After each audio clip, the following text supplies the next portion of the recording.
अगर आपकी कोई मन्नत पूरी न हो रही हो या फिर तमाम प्रयासों के बावजूद आपको करियर में सफलता न मिल रही हो या व्यक्तिगत जीवन में परेशानी चल रही हो, मसलन कोई भी दिक्कत हो, तो परेशान होने के बजाय अब की सावन सोमवार का व्रत करके यहाँ बताई गई व्रत कथा का पाठ करें।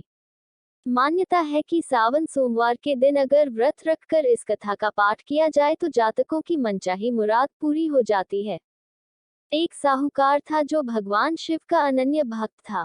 उसके पास धन धान्य किसी भी चीज की कमी नहीं थी, लेकिन उसकी कोई संतान नहीं थी और वह इसी कामना को लेकर रोज शिव जी के मंदिर जाकर दीपक जलाता था।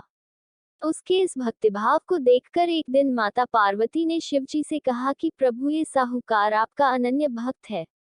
इसको किसी बात का कष्ट है तो आपको उसे अवश्य दूर करना चाहिए। शिवजी बोले कि हे पार्वती, इस साहूकार के पास पुत्र नहीं है, यह इसी से दुखी रहता है। माता पार्वती कहती हैं कि हे ईश्वर, कृपा करके इसे पुत्र का वरदान दे दीजिए।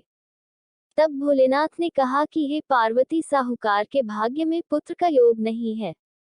ऐसे में अगर इसे पुत्र प्राप्ति का वरदान मिल भी गया तो वह केवल 12 वर्ष की आयु तक ही जीवित रहेगा।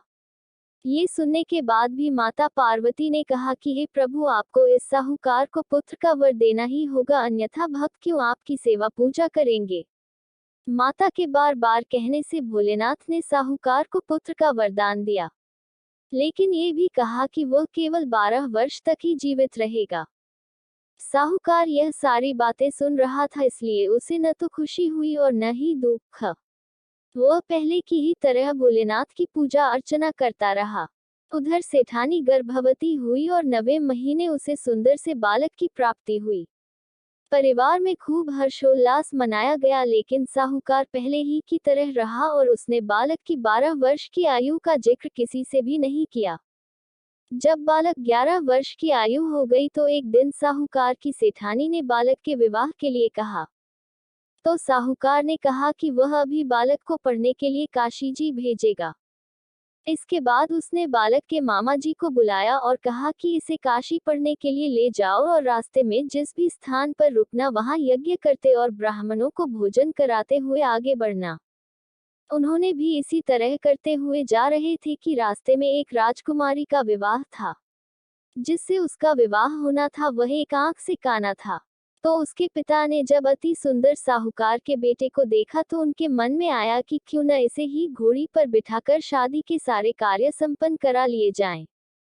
तो उन्होंने मामा से बात की और कहा कि इसके बदले में वह अथाह धन देंगे, तो वह भी राजी हो गए।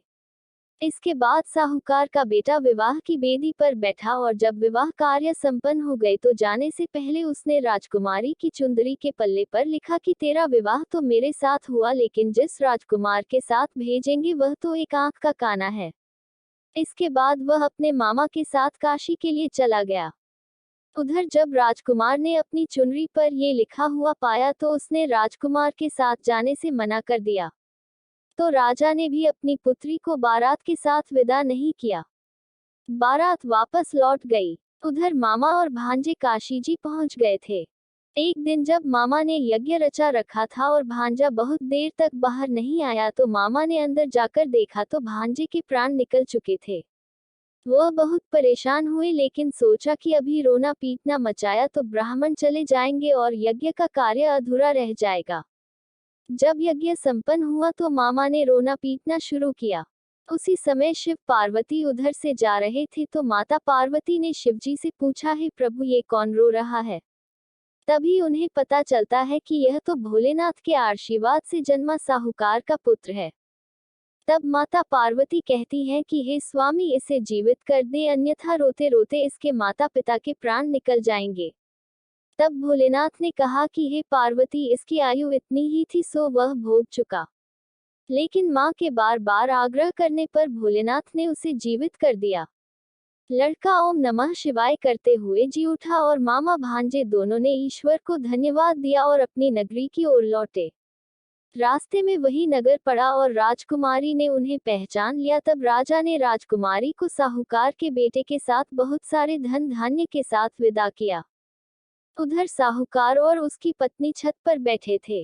उन्होंने ये प्रण कर रखा था कि यदि उनका पुत्र सकुशल न लौटा तो वह छत से कूदकर अपने प्राण त्याग देंगे। तभी लड़के के मामा ने आकर साहूकार के बेटे और बहू के आने का समाचार सुनाया, लेकिन वे नहीं माने तो मामा ने शपथ पूर्वक कहा। तब तो दोनों को विश्वास हो गया और दोनों ने अपने बेटे बहू का स्वागत किया। उसी रात साहूकार को स्वप्न में शिवजी ने दर्शन दिया और कहा कि तुम्हारे पूजन से मैं प्रसन्न हुआ। इसी प्रकार जो भी व्यक्ति इस कथा को पढ़ेगा या सुनेगा उसके समस्त दुख दूर हो जाएंगे और मनोवांछित सभी कामनाओं की पूर्ति होगी।